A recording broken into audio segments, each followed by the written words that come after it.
రామాయణం మొత్తం మీద ఎక్కడైనా సరే రాముడు సరయూ నదిలోకి ఆత్మహత్య చేసుకున్నట్టు ఉందా? లేదు కదా. సరయూ నదిలోకి వెళ్ళిన తర్వాత ఆయన దివ్యదేహాన్ని ధరించి వైకుంఠానికి వెళ్ళటం అనేది చాలా స్పష్టంగా కనిపిస్తూ ఉంది. కానీ ఇక్కడ రాముడు సావుకి రాముడు శరీరాన్ని విడిచిపెట్టిన దానికి యేసు సావుకి చాలా జమీన్ ఆస్మాన్ ఫరక్ ఉంది. ఎందుకంటే రాముడు 11,000 సంవత్సరాలు రాజ్యపాలన చేసి నేను ఇక ఈ దేహాన్ని విడిచిపెట్టేయాలి అనుకున్నారు. అది కూడా ఎందుకు? బ్రహ్మదేవుడు స్వామి మీ అవతార పరిసమాప్తి చేసి వైకుంఠాన్ని అలంకరించాల్సిన సమయం వచ్చింది అని చెప్పేసి బ్రహ్మదేవుడు కబురు పెడితే రాముడు అలాగే అని చెప్పేసి వచ్చాడు. అంతేగాని బ్రహ్మదేవ నాకు చచ్చిపోవాలంటే భయం వేస్తుంది, నువ్వు కూడా నాకు ఈ గిన్నెని తప్పించు, నా బొంగుని తప్పించు, నా సావుని తప్పించు అని చెప్పేసి ముష్టెత్తుకోలేదు కదా. నా సావుని తప్పించుకో అని చెప్పేసి ముష్టెత్తుకున్నోడే నీకు గొప్పోడైనప్పుడు చిరునవ్వుతో సావుకి ఎదురెళ్ళాడు ఆయన. ఒకవేళ నువ్వు సావే అనుకుంటే దాన్ని. ఆయన వెళ్ళేటప్పుడు ఎలా వెళ్ళాడు? చాలా క్లియర్గా రామాయణంలో ఉంది. ఒక కలశాన్ని చేత్తో పట్టుకుని వేళ్ళకి దర్భ ఉంగరాలు ధరించి నారబట్టలు అంటే పల్చని వస్త్రాలు ధరించి అంటే రాజభోగాలన్నీ విడిచిపెట్టి చెప్పులు విడిచి రాముడు 1.5 యోజనం నడుచుకుంటూ వెళ్ళాడు సరయూ నది దగ్గరికి అంతఃపురం నుంచి.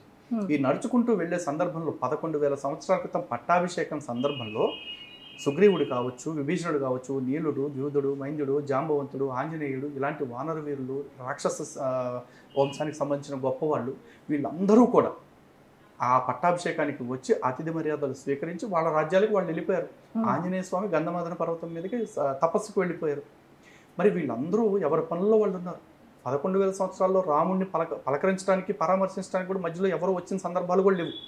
కానీ 11,000 సంవత్సరాల తర్వాత రాముడు ఇక ఈ అవతారాన్ని ముగించబోతున్నారు అని తెలిసిన తర్వాత వాళ్ళందరూ వచ్చి రామ నువ్వు లేని ఈ భూమి మీద మేమెందుకు ఉంటాం, ఇన్నాళ్ళు నువ్వు ఉన్నావు అన్న ఆనందంతో, నువ్వు పీల్చిన గాలి మాకు వస్తుందన్న ఆనందంతో, నువ్వు తాగి వదిలేసిన నీరు మా వైపు ప్రవహిస్తుంది కాబట్టి అవి తాగి బతకొచ్చన్న సంతోషంలో మేము బ్రతికాం, నువ్వే లేనప్పుడు మాకు ఈ బ్రతికెందుకు, నీతో పాటే వస్తాము అని చెప్పేసి కోట్ల మంది వానరులు, లక్షల మంది అయోధ్య ప్రజలు, చెట్లు కూడా చివరికి చెట్లు అనేక జంతువులు కూడా రాముడిని అనుసరించాయి సరయూ నదిలోకి.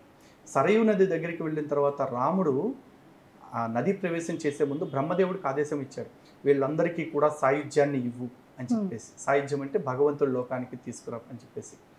ఆ ప్రకారమే వైకుంఠాన్ని ఎప్పుడైతే రాముల వారు చేరుకున్నారో వైకుంఠ నారాయణుడిగా మారి దివ్యదేహంతో ఆ తర్వాత వీళ్ళందరికీ కూడా కోట్ల కొలది విమానాలు అంటే ఈడు మళ్ళీ విమానం అనగానే ఈడు ఇండిగోనో జెట్ ఎయిర్వేస్ అన్నట్టుగా ఫీల్ అవుతాడు. అరే గాడిద, అది కాదు. విమానాలు అంటే దివ్య విమానాలు స్వర్గం నుంచి వైకుంఠం నుంచి వస్తాయి, అవి మా గ్రంథాల్లో ఉంటాయి.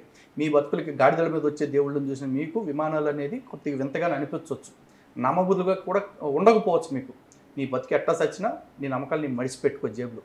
కానీ ఇలా కొన్ని కోట్ల విమానాలు వచ్చి ప్రతి ఒక్క జీవిని కూడా స్వర్గానికి తీసుకువెళ్ళాయి. అంటే ఉత్తమ లోకాలకి ఎలా అయితే వెళ్తారో వాళ్ళందరినీ తీసుకువెళ్ళాయి.